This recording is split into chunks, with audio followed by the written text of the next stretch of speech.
Le Crédit Agricole SFR Entreprise.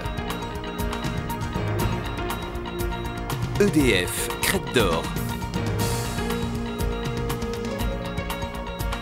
La SCPR et la Chambre de commerce et d'industrie de La Réunion vous proposent les nouveaux défis.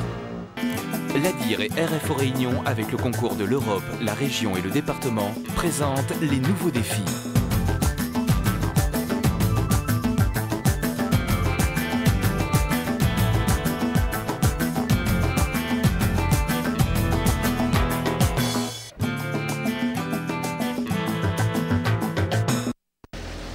Pour transporter les marchandises à La Réunion, pas d'autre solution que la route. Ici, pas de voie ferrée, du moins pas encore, pas de fleuve ni de cabotage. Du coup, les 900 transporteurs routiers sont les seuls sur le marché. Ce n'est pas pour autant qu'ils s'en sortent. Tous les transporteurs aujourd'hui sont quasiment endettés, ils ont des dettes qu'ils vont accumuler et jusqu'à un jour qu'il faudra qu'ils vendent leurs biens personnels pour pouvoir s'en sortir, pour payer leurs dettes sociales et fiscales, même je dirais gasoil, pneumatique, les amortissements du camion, quoi. C'est malheureux seulement parce que c'est un beau métier. Tous les transporteurs aiment leur camion, ils ont l'amour pour leur travail, mais aujourd'hui, on n'est pas reconnu bien comme qu'il faut, quoi. C'est ainsi qu'au début du mois de mai 2004, ils se sont mis en grève. Leur but, obtenir des donneurs d'ordre que sont l'État, les collectivités, les industries et les entreprises, une reconnaissance de leur métier. Cette reconnaissance a pris la forme d'une charte signée le 28 mars dernier entre les donneurs d'ordre et les 3 syndicats de transporteurs que sont l'UNOSTRA, la FNTR et le SRTM, le tout sous l'égide de la CCIR. On a réalisé avec des partenaires, avec le concours très précieux de l'État avec qui on a co-porté cette charte, et notamment la DDE, donc une charte des bonnes pratiques pour aussi professionnaliser, pour montrer que le transport est aujourd'hui un vrai métier et que ce n'est pas une fonction, elle était avant dans l'entreprise, aujourd'hui c'est un vrai métier, il faut le considérer comme tel et les transporteurs, pour les mettre un peu à armes égales, eh bien cette charte leur donne des éléments pour aujourd'hui être aussi professionnels et pour être sur un pied d'égalité avec le donneur d'ordre. Ainsi, grâce à cette charte, les transporteurs sont mieux armés face aux donneurs d'ordre pour discuter des tarifs à appliquer. Une longue lutte pour enfin se faire reconnaître. C'est un combat de 2 ans qu'on a amené, qu'on a fait comprendre aux industriels et aux donneurs d'ordre au niveau de l'île de La Réunion que les transporteurs aujourd'hui est capables de compter. Parce qu'à travers de la charte, on leur montre comme quoi qu'un transporteur déclare son personnel à la sécurité sociale exactement comme eux. Quand on achète un camion, on l'achète, on sait la décomposition du prix. Le gasoil, on le paye. Alors tous ces paramètres qu'on met, ça nous donne un coût de revient. Et ce coût de revient, il est dans la charte.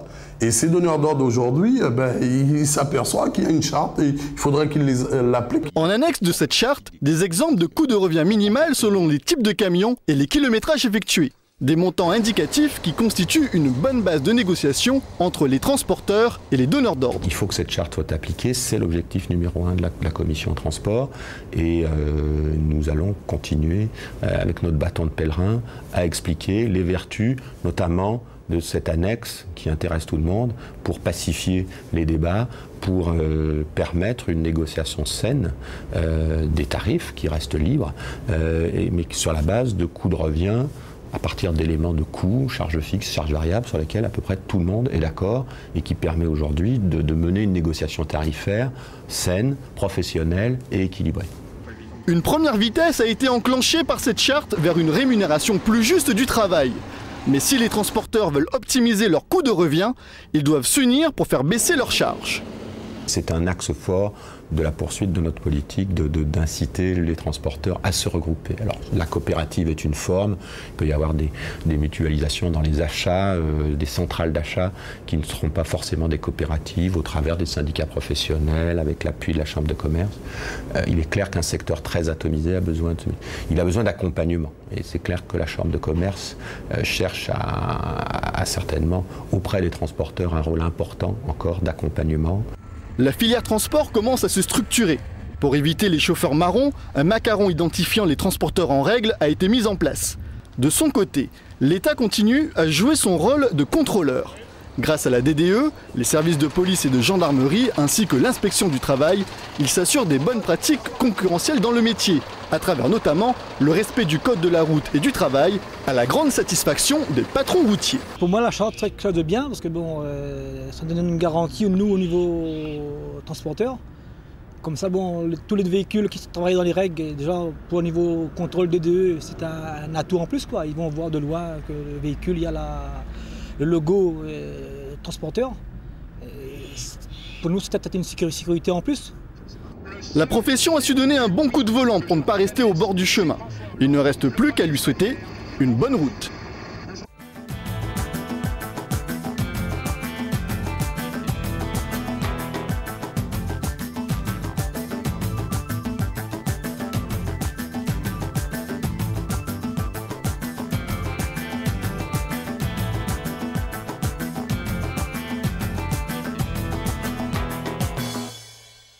Le Crédit Agricole SFR Entreprise, EDF, Crête d'Or, la SCPR et la Chambre de commerce et d'industrie de La Réunion vous ont proposé les nouveaux défis.